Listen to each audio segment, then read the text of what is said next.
Hello my dears, welcome back to YouTube channel.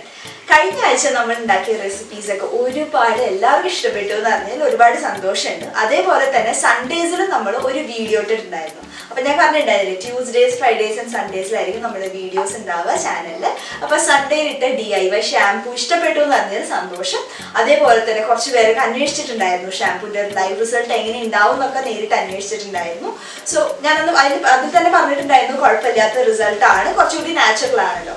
അപ്പോൾ അതങ്ങനെ നിൽക്കട്ടെ. ഇന്ന് ഞാനിവിടെ ഒരു വെജിറ്റേറിയൻ റെസിപ്പി ആയിട്ടാണ് വന്നിരിക്കുന്നത്. കഴിഞ്ഞ ആഴ്ച അഫ്ഗാനി ചിക്കൻ ഉണ്ടാക്കിയപ്പോൾ കുറച്ച് പേരൊക്കെ പറഞ്ഞു ഇപ്പോൾ മണ്ഡലകാലൊക്കെയാണ്, അപ്പോൾ വെജിറ്റേറിയൻ റെസിപ്പീസ് എന്തെങ്കിലുമൊക്കെ ഇടാനായിട്ട്. അപ്പോൾ ഇന്ന് ഞാനൊരു പനീർ ബട്ടർ മസാലയാണ് ഉണ്ടാക്കണേ. കുറേ കാലമായി പനീർ വെച്ചിട്ട് എന്തെങ്കിലും ഉണ്ടാക്കണം എന്നൊക്കെ വിചാരിക്കുന്നുണ്ടോ, പക്ഷെ അതിനുള്ളൊരു മൂഡ് വന്നത് ഇപ്പോഴാണ്. അപ്പോൾ പനീർ ബട്ടർ മസാല നമുക്ക് വീട്ടിൽ സിമ്പിളായിട്ട് ഉണ്ടാക്കാം. വളരെ കുറച്ച് സമയം നമുക്ക് അതിൻ്റെ ഒരു മസാല പ്രിപ്പയർ ചെയ്യാനായിട്ട്, അതായത് ഒന്ന് വഴറ്റി അരച്ചെടുക്കുന്ന മസാല ഒന്ന് വെന്ത് കിട്ടാനുള്ള സമയം മാത്രമേ നമുക്ക് ശരിക്കും പനീർ ബട്ടർ മസാലയ്ക്ക് ആവശ്യമുള്ളൂ. അപ്പോൾ വീട്ടിൽ എങ്ങനെയാണ് സിമ്പിളായിട്ട് പനീർ ബട്ടർ മസാല ഉണ്ടാക്കാൻ നമുക്കിന്ന് വീഡിയോയിൽ കാണാം. വീഡിയോ ആദ്യമായിട്ടാണ് കാണുന്നതെന്നുണ്ടെങ്കിൽ നമ്മുടെ ചാനലൊന്ന് സബ്സ്ക്രൈബ് ചെയ്തിട്ട് സപ്പോർട്ട് ചെയ്യുക. കൂടെയുള്ള കുഞ്ഞു ബെല്ലൈക്കൺ കൂടി പ്രസ് ചെയ്ത് കഴിഞ്ഞാൽ നമ്മൾ വീഡിയോസ് അപ്ലോഡ് ചെയ്യുമ്പോൾ നോട്ടിഫിക്കേഷൻസ് കിട്ടും കേട്ടോ. അപ്പോൾ നമുക്ക് വീഡിയോ സ്റ്റാർട്ട് ചെയ്യാം.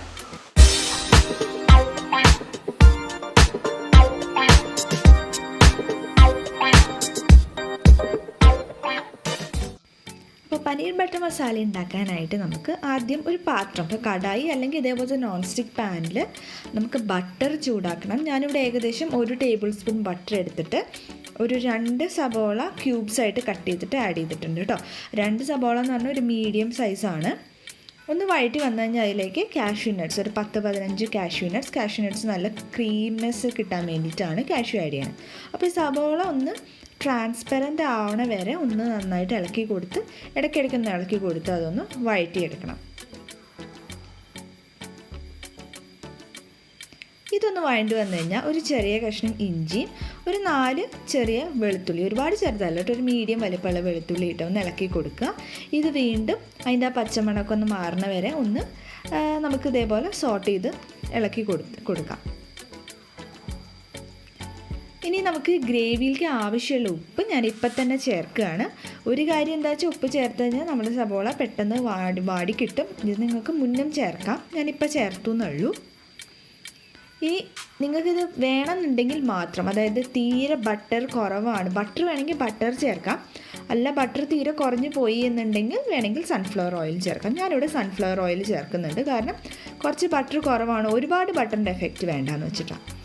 ഇനി ഇതിലേക്ക് നമുക്ക് തക്കാളി ചേർത്ത് കൊടുക്കാം. ഒരു 4 മീഡിയം വലുപ്പമുള്ള തക്കാളിയാണ് ചേർക്കുന്നത്. എല്ലാം ഒരു ക്യൂബ് സൈസ്, ഒരുപാട് വലിയ കഷ്ണങ്ങളാക്കുന്നില്ല, കാരണം നമുക്കിത് അരച്ചെടുക്കാനുള്ളതാണ്, ഒരുപാട് ചെറുതുമാക്കണ്ട. ഇനി എരിവും കളറിനും വേണ്ടിയിട്ട് മുളക് പൊടി ഞാനിവിടെ 2 ടേബിൾ സ്പൂൺ ചേർക്കുന്നുണ്ട്. ഓൾറെഡി എൻ്റെ മുളക് പൊടിക്ക് നല്ല കളറുണ്ട്. കളറില്ലാത്ത മുളക് പൊടി ആണെന്നുണ്ടെങ്കിൽ നിങ്ങൾക്ക് കാശ്മീരി ചില്ലി പൗഡറും ആഡ് ചെയ്ത് കൊടുക്കാം കേട്ടോ.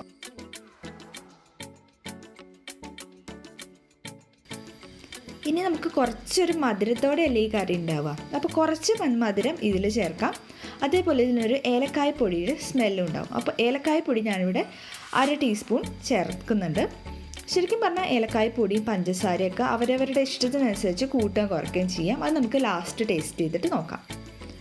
അപ്പോൾ ഇത് നമുക്കൊന്ന് അടച്ചു വെച്ച് വേവിച്ചെടുക്കണം. 5 to 10 മിനിറ്റിനുള്ളിൽ ഇത് വെന്ത് കിട്ടും. നന്നായി തക്കാളിയൊക്കെ ഇതേപോലെ ഉടഞ്ഞു കിട്ടിക്കഴിഞ്ഞാൽ ഇനി വേറെ ഒന്നും ചെയ്യാനില്ല. ഇതൊന്ന് തണുത്ത് വന്നു കഴിഞ്ഞാൽ നമുക്കിതൊന്ന് അരച്ചെടുക്കണം. ഇത് കണ്ടോ, പെർഫെക്റ്റായിട്ട് നല്ലപോലെ തണുത്താറിയിട്ടുണ്ട്. ഇത് നമുക്ക് സാധാരണ നമ്മളുടെ ഒരു മിക്സർ ജാർ എടുത്തിട്ട് അതിലേക്ക് ഇട്ട് അരച്ചെടുക്കാം. അപ്പോൾ ഇത് അത്യാവശ്യം ക്വാണ്ടിറ്റി ഉള്ള കാരണം കൊണ്ട് ഞാൻ ഒരു നടുക്കത്ത്, അതായത് മീഡിയം സൈസ് ജാറാണ് എടുത്തിട്ട് അതാണ് കേട്ടോ അതിലാണ് അരയ്ക്കണത്. ആവശ്യമുണ്ടെന്നുണ്ടെങ്കിൽ എന്തായാലും വെള്ളം ആവശ്യം വരും. അപ്പോൾ നോക്കിയിട്ട് കുറച്ച് വെള്ളം ചേർത്തിട്ട് ഒന്ന് അരച്ചെടുക്കാം. ഇതേ പാത്രത്തിൽ തന്നെയാണ് ഞാൻ ഇതിൻ്റെ ഗ്രേവി ഉണ്ടാക്കാൻ പോകുന്നത്. അത് കാരണം കൊണ്ട് ജസ്റ്റ് ഞാനൊന്നിത് കഴുകിയെടുക്കും. എന്നിട്ട് ഇതേ കടായിലേക്ക് നമുക്ക് കുറച്ച് ബട്ടർ ചേർത്ത് കൊടുക്കാം. ബട്ടർ ചേർത്തതിന് ശേഷം നമ്മളിവിടെ അരച്ച് വെച്ചിരിക്കുന്ന ടൊമാറ്റോ ഓണിയൻ പേസ്റ്റ് ഇല്ലേ, ആ പേസ്റ്റ് ഇതിലേക്ക് ആഡ് ചെയ്യാം. അപ്പോൾ ഇതിൽ മെയിൻ പണി എന്ന് പറയുന്നത് ഈ അരച്ച് വെച്ചിരിക്കുന്ന ഈ പേസ്റ്റ് വെന്ത് കിട്ടുക എന്നുള്ളതാണ്. അപ്പോൾ ആകെ ഒരു 20 മിനിറ്റ് സമയത്തിനുള്ളിൽ ഈ പേസ്റ്റിൻ്റെ പച്ചമണമൊക്കെ മാറി അത്യാവശ്യം നന്നായിട്ട് വരും കേട്ടോ. ഇനി ഈ ഗ്രേവി എന്തായാലും തിക്കായിരിക്കും. അപ്പോൾ ആവശ്യത്തിന് കുറച്ചും കൂടി വെള്ളം ചേർത്തിട്ട് ഒന്ന് ഇളക്കി കൊടുക്കുക. കാരണം ഈ ഒരു 20 മിനിറ്റിൽ ഇത് വീണ്ടും കുറച്ചും കൂടി തിക്കാവാൻ ചാൻസ് ഉണ്ട്. അപ്പോൾ ആവശ്യത്തിന് ഗ്രേവിക്ക് ക്വാണ്ടിറ്റിക്ക് അനുസരിച്ചിട്ട് വെള്ളം കുറച്ചും കൂടി ഞാനിവിടെ ചേർത്ത് കൊടുക്കുന്നുണ്ട്. അപ്പോൾ കറക്റ്റ് അളവിൽ ഞാൻ വെള്ളം പറയണില്ല, കാരണം നിങ്ങൾക്ക് എത്രത്തോളം ഗ്രേവി തിക്നെസ് വേണം എന്നുള്ളതിനനുസരിച്ചിട്ട് വെള്ളം ചേർക്കാം കേട്ടോ. ഇത് നന്നായി തിളച്ച് വരണം. അപ്പോൾ തിളച്ച് കണ്ടു കഴിഞ്ഞാൽ നമുക്കിനി ഇതിനെ അടച്ച് വെച്ചിട്ട് വേണം വേവിച്ചെടുക്കാൻ. കാരണം എന്താണെന്ന് വെച്ചാൽ ഇതിലെ കുമിളകൾ ഇങ്ങനെ പൊട്ടി വന്നിട്ട് സത്യം പറഞ്ഞാൽ അടുക്കളയിലെ കൗണ്ടർ മൊത്തം തെറിക്കും. അപ്പോൾ അടച്ച് വെക്കുകയാണെന്നുണ്ടെങ്കിൽ കുറച്ചും കൂടി നല്ലത്. ലോ ടു മീഡിയം ഫ്ലെയിമിലിട്ട് 20 മിനിറ്റ് വേവിക്കുക. അപ്പോൾ ഇടയ്ക്കൊന്ന് തുറന്നിട്ട് ഇളക്കി കൊടുക്കുക. നന്നായിട്ട് കുക്കായി വരുമ്പോഴേക്കും അതിൻ്റെ അടപ്പിലൊക്കെ ഫുള്ള് തെറിച്ചിട്ടുണ്ടായിരിക്കും കേട്ടോ. അപ്പോൾ ഇതിൽ വെള്ളം ആവശ്യമുണ്ടെങ്കിൽ അതിനനുസരിച്ച് ചേർത്തും കൊടുക്കണം. ഇത് കണ്ടോ, അപ്പോൾ നമ്മുടെ 20 മിനിറ്റ് കഴിഞ്ഞപ്പോഴേക്കും നന്നായി ഇങ്ങനെ പൊട്ടിത്തെറിച്ച് വരാൻ തുടങ്ങിയിട്ടുണ്ട്. അപ്പോൾ ഇതിലേക്ക് ഞാനൊരു ടീസ്പൂൺ ഗരം മസാലയും അതേപോലെ കസൂരി മേത്തിയില്ലേ, നമ്മുടെ ഉലുവയുടെ ഇല ഉണക്കിയത്, അത് 1/2 to 1 ടീസ്പൂൺ വരെ ചേർക്കാം. അത് ചേർക്കുമ്പോൾ കൈ കൊണ്ട് ഒന്ന് തിരുമ്മിയിട്ട് ചേർക്കുകയാണെങ്കിൽ ആ ഫ്ലേവർ നന്നായിട്ട് വരും. പിന്നെ ഒരു കാര്യം എന്താ വെച്ച് കഴിഞ്ഞാൽ അതിങ്ങനെ പൊട്ടിത്തെറിച്ചുകൊണ്ടിരിക്കുന്ന കാരണം കൊണ്ട് കയ്യിലേക്ക് തെറിക്കാതിരിക്കാൻ സൂക്ഷിക്കണം. ഞാനിതിന് മധുരത്തിൽ കുറവായിട്ട് തോന്നി, അപ്പോൾ അത് കാരണം കൊണ്ട് കുറച്ചും കൂടി ഹണി ചേർത്തു. നിങ്ങൾക്ക് ഹണി അല്ലെങ്കിൽ പഞ്ചസാര ചേർക്കാം. ഇവിടെ ഇത്തിരി മധുരത്തോടെ കഴിക്കാനാണ് ഇഷ്ടം, അത് കാരണം കൊണ്ടാണ് ഞാൻ കുറച്ച് കൂടുതൽ മധുരം ചേർക്കണം. നിങ്ങൾക്ക് നോക്കിയിട്ട് ചേർത്താൽ മതി കേട്ടോ. ഇതിലേക്ക് ഞാൻ ഒരു 300 ഗ്രാം പനീർ കട്ട് ചെയ്ത് വെച്ചത് ചേർക്കുകയാണ്. ഇനി നമുക്കിതൊരു 10 മിനിറ്റ് ലോ ഫ്ലെയിമിൽ കുക്ക് ചെയ്തെടുക്കണം. അപ്പോൾ പനീറിലേക്ക് ആ ഗ്രേവി നന്നായിട്ട് പിടിച്ചിട്ടുണ്ടാവും 10 മിനിറ്റിനുള്ളിൽ. അപ്പോൾ ഈ സമയത്ത് ടേസ്റ്റ് നോക്കി പഞ്ചസാരയും ഏലക്കായൻ്റെ അളവൊക്കെ നിങ്ങൾക്ക് നോക്കാം കേട്ടോ. നമ്മുടെ പനീർ ബട്ടർ മസാല ഇവിടെ റെഡി ആയ കാരണം ലാസ്റ്റ് കുറച്ച് ഫ്രഷ് ക്രീം ആഡ് ചെയ്ത് കുറച്ച് മല്ലിയിലയും കൂടി ചേർത്ത് കഴിഞ്ഞാൽ പെർഫെക്റ്റായി. നമ്മുടെ ഹോട്ടൽസിലൊക്കെ കിട്ടുന്ന പോലെ നല്ല തിക്ക് ക്രീം വെച്ച് ഡെക്കറേറ്റ് ചെയ്ത പനീർ ബട്ടർ മസാല. അപ്പോൾ ഇത് നല്ല സൂപ്പർ യമ്മിയാണ്, ക്രീമിയാണ്, ഈസി അല്ലേ ഇത് ഉണ്ടാക്കാനായിട്ട്. അപ്പോൾ എല്ലാവർക്കും ഇന്നത്തെ റെസിപ്പി ഇഷ്ടപ്പെട്ടു എന്ന് വിചാരിക്കുന്നു. എല്ലാവരും ഉണ്ടാക്കി നോക്കുമെന്ന് ഞാൻ പ്രതീക്ഷിക്കുന്നു. അപ്പോൾ ഇതിൻ്റെ ഇൻഗ്രീഡിയൻസിൻ്റെ ലിസ്റ്റൊക്കെ ഞാൻ ഡിസ്ക്രിപ്ഷൻ ബോക്സിൽ കൊടുത്തിട്ടുണ്ട്, ഒന്ന് നോക്കിക്കോളൂ.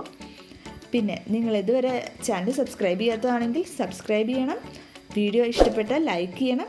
നെക്സ്റ്റ് വീഡിയോയിൽ നമുക്ക് വീണ്ടും കാണാം. ബൈ.